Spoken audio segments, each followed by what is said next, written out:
ஸ்ரீ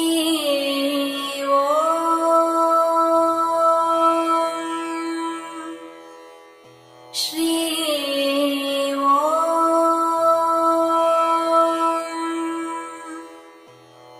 ஸ்ரீ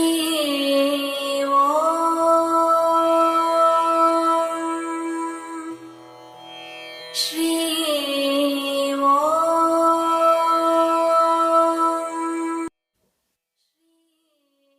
ஸ்ரீயோம். நமது கோவில்களுக்கு முன்னுரிமை, பிறகே மற்ற கோயில்கள். நான் ஏன் இதை சொல்கின்றேன் என்றால், நம்மளுடைய ஒவ்வொரு கிராமங்களுக்கு சென்றாலும் அங்கே மாரியம்மன் கோயில், முருகன் கோயில், சிவன் கோயில், விஷ்ணு கோயில், இப்படி ஏதேனும் ஒரு சில கோயில்கள் இல்லாத கிராமங்கள் அரிது. ஏனென்றால் நமது முன்னோர்கள் நமக்கு சொல்லிக் கொடுத்த பாடம், கோயில் இல்லாத ஊரில் குடியிருத்தல் கூடாது.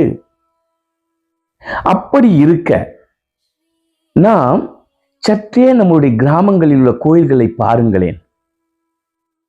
எத்தனை கோயில்கள், மிக புராதனமான கோயில்கள், எத்தனை இன்று வழிபாட்டில் இருக்கின்றது, எத்தனை கோயில்கள் மூடப்பட்டுள்ளது, எத்தனை கோயில்கள் இடிந்து போயுள்ளது.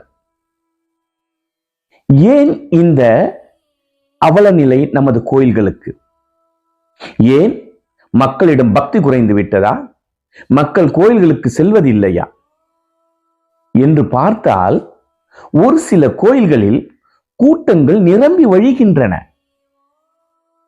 ஆனால் ஏன் இந்த பாகுபாடு நமக்குள்? ஏனென்றால் மனிதன் மனதில் ஆசை. இந்த கோயிலுக்கு சென்றால் எனக்கு இது கிடைக்கும், இந்த கோயில்களுக்கு சென்றால் இது கிடைக்கும், இந்த தேவதை, இந்த கோயிலில் உள்ள சிவன் சக்தி அதிகமானவன், என் கோயிலில் உள்ள சிவனுக்கு சக்தி இல்லையா? நமது கிராமத்தில் உள்ள தெய்வங்களுக்கு சக்தி இல்லையா? எங்கோ இருக்கின்ற கோயில்களை தேடி ஓடுகின்ற நாம் நமது கோயில்களை பராமரிப்பதில்லை. காரணம் கேட்டால் அரசாங்கத்திடம் கேட்க முடியாது, அவர்களிடம் கேட்டால் மக்கள் வருவதில்லை, கோயிலுக்கு பணம் இருப்பதில்லை. சரி, இது யாருடைய குறை? நமது குறைதானே முதலிலே. ஏனென்றால் நாம் ஒரு நாளைக்கு ஒரு முறையேனும் காலையோ மாலையோ ஒரு 10 நிமிடம் நம் அருகில் உள்ள நமது கிராமத்தில் உள்ள கோயில்களுக்கு சென்றோம் என்றால் நிச்சயமாக கோயில்கள் திறக்கப்படும். ஆனால் இன்றோ கோயில்கள் மூடப்பட்டிருக்கின்றன.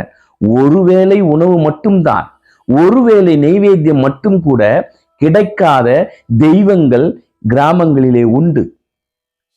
நம் கிராமத்தில் உள்ள கோயில்கள் நம்மால் பராமரிக்கப்படவில்லை என்றால் அது குற்றம் அல்லவா? அது எப்படிப்பட்ட பாவம்? அது நமது தாயை விட்டு பிறர் தாயை நாம் நேசிப்பது போல் அல்லவா அது? நான் இதனால் மற்ற கோயில்களுக்கு செல்லாதீர்கள் என்று சொல்லவில்லை. முதலிலே நம் கோயில்களை நாம் கவனிப்போம். முதலிலே நம் கிராமத்தில் உள்ள அது எந்த தெய்வமாக இருக்கட்டும், அதை நாம் வழிபடுவோம், அதன் மீது நம்பிக்கை வைப்போம். ஏனென்றால் நம் மூதாதையர்கள் பார்த்து பார்த்து கட்டிய கோயில்கள் அவை. ஏதோ ஒரு சில காரணங்களால் கட்டப்பட்டவை. அவைகள் நம்மால் பராமரிக்கப்பட வேண்டும். நாம் தினமும் செல்வோம். எப்படி கோயில்கள் திறக்காமல் இருக்கும்? நிச்சயம் திறக்கும். கோயில்களை விளக்கெரியும். கோயில்களிலே உள்ள தெய்வங்களுக்கு பூஜைகள் தினசரி நடக்கும். அவைகளுக்கு நைவேத்தியம் கொடுக்கப்படும்.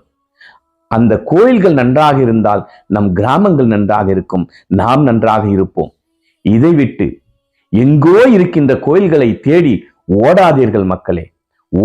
ஓட வேண்டும் என்று நினைத்தால் முதலிலே நமது கோவில்களை நாம் முதலில் பராமரிப்போம். பிறகு மற்ற கோயில்களுக்கு நாம் செல்வோம். இல்லை என்றால் ஒரு சில புராதன கோயில்களும் மிகவும் பிரபல்யமான கோயில்களும் மட்டுமே நமது நாட்டிலே நிலைத்து நிற்கும். மற்ற கோயில்கள் எல்லாம் அழிவிலே செல்லும். எங்கே கிராமத்திலே கோயில்கள் அழிகின்றதோ அவைகள் நமது மதத்தின் அழிவுக்கு சமானம். நாம் அழிவை நோக்கி செல்கின்றோம் என்ற அர்த்தம். நாம் நமது கலாச்சாரத்தை அழிக்கின்றோம் என்று அர்த்தம். எனவே முதலிலே நமது கோயில்களை நாம் முன்னுரிமை கொடுத்து அவைகளை நாம் போற்றுவோம், அவைகளை வணங்குவோம். தெய்வங்கள் அனைத்திற்கும் ஒரே சக்திதான். எங்கு சென்று சிவனை வழிபட்டாலும் அதே ஆசீர்வாதம் அவன் கொடுப்பான். ஒரு சில இடங்களிலே அந்த பிரதிஷ்டையின் காரணமாக ஒரு சில சக்திகள் உண்டு. அதனால் நம் சிவனுக்கு சக்தி இல்லை என்பது அல்ல, அந்த இடத்தின் சக்தி. அவைகளுக்கு நாம் மதிப்பு கொடுப்போம். இருந்தாலும் முதலிலே நம் சிவனை, நம் விஷ்ணுவை, நம் முருகனை, நம் கிராமத்தில் உள்ள தெய்வத்தை நாம் மதித்து வணங்கிவிட்டு பிற தெய்வங்களை பிற கோயில்களுக்கு சென்று வணங்குவோம். சிவோ ஸ்ரீ ஓம்